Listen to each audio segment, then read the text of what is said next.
Assalamualaikum warahmatullahi wabarakatuh. Halo semuanya, apa kabar hari ini? Semoga kita semua dalam keadaan sehat selalu, amin.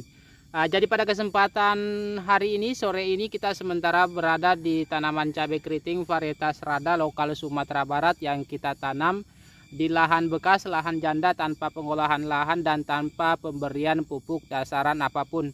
Dan sekarang itu tanaman cabai saya berusia 56 hari setelah pindah tanam.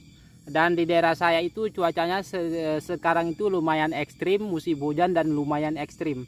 Jadi mulai lebaran itu hampir setiap hari turun hujan. Dan tadi pagi itu cuacanya sangat terik. Terus duhur itu hujan deras dan sore ini cuacanya terik lagi. Jadi itulah contoh cuaca ekstrim. Kadang terik, kadang hujan, kadang terik. Kalau misalkan kondisi musim hujan apalagi di cuaca ekstrim itu tanaman cabai kita rentang terkena penyakit. Terus yang kedua, kalau misalkan tanaman cabai kita berbunga ataupun berbuah itu rentang mengalami kerontokan bunga dan buah pada tanaman cabai kita. Jadi pada kesempatan sore hari ini saya akan melakukan proses penyemprotan kalsium pada tanaman cabai kita untuk mencegah kerontokan bunga. Terus yang kedua untuk menjaga kesehatan tanaman kita agar tanaman cabai kita itu aman dari serangan berbagai macam jenis bakteri-bakteri ataupun jamur-jamur patogen penyebab penyakit. Dan untuk kalsium yang saya gunakan, ini saya akan menggunakan kalsinub semacam ini kemasannya. Ini sifatnya organik. Ini saya dapat dari kawan. Ini dapat sampel dari kawan untuk digunakan. Jadi kalau misalkan untuk merek dagang kalsinut ini ya mungkin belum tersedia di toko-toko pertanian ataupun di toko-toko online. Kalau misalkan di mana ya, di aplikasi hitam itu mungkin tersedia ini. Dan ini sifatnya organik.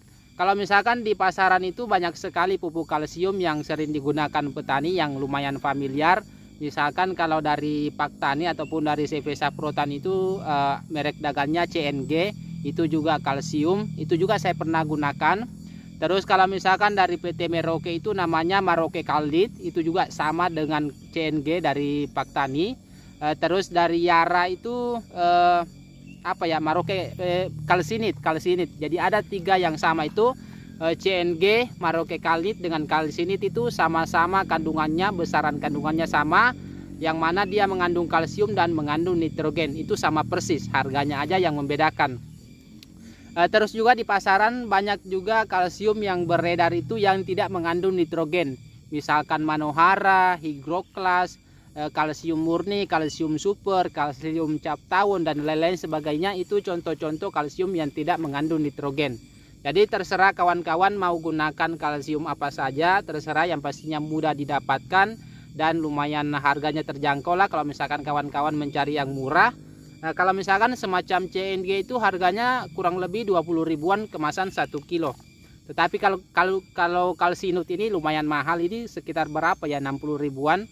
Cuma ini kan sifatnya organik dan sangat bagus kita gunakan karena selain mengandung kalsium dia juga mengandung humid acid dan silika.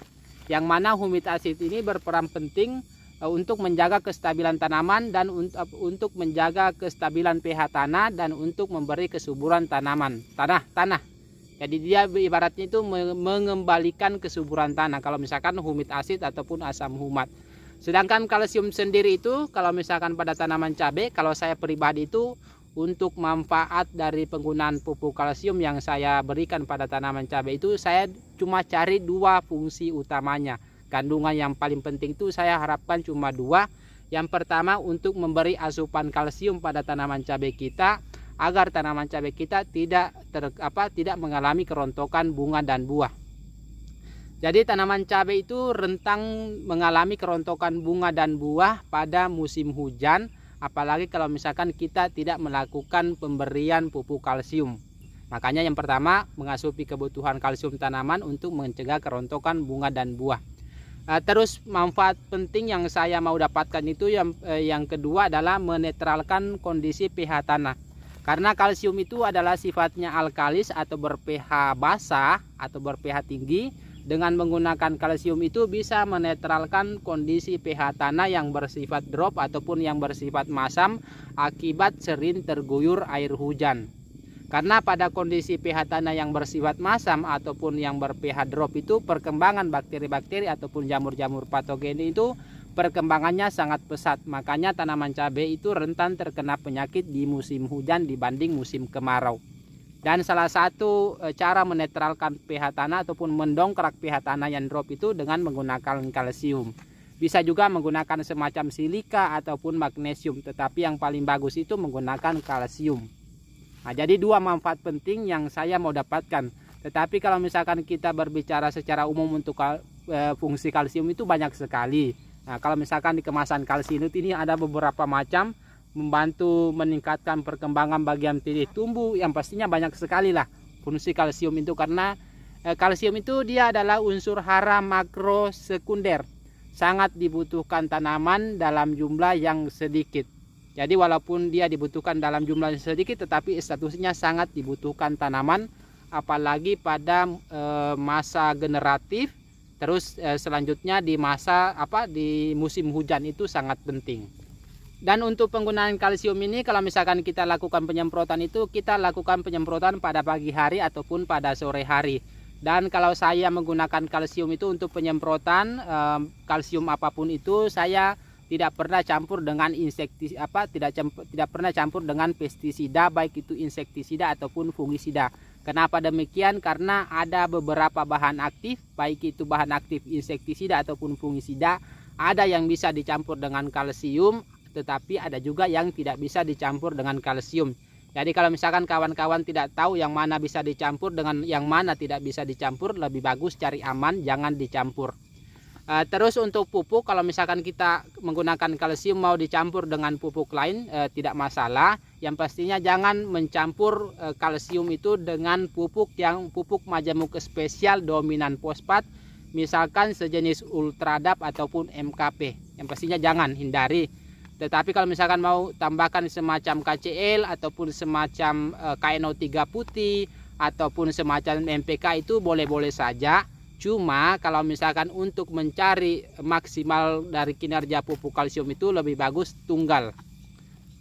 Kalau saya pribadi itu biasanya campur kalsium itu cuma menggunakan pupuk mikro.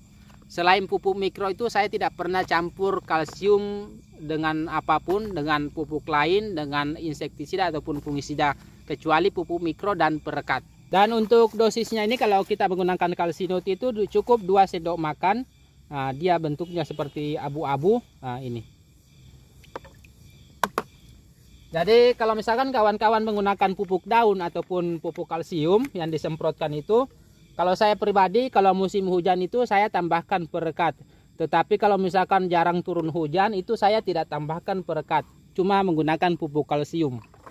Ataupun misalkan menggunakan pupuk lain, kalaupun kita aplikasikan secara tunggal. Nah itu kalau saya pribadi kalau musim hujan saya tambahkan perekat, tetapi kalau misalkan tidak jarang turun hujan ataupun musim kemarau itu saya tidak tambahkan perekat.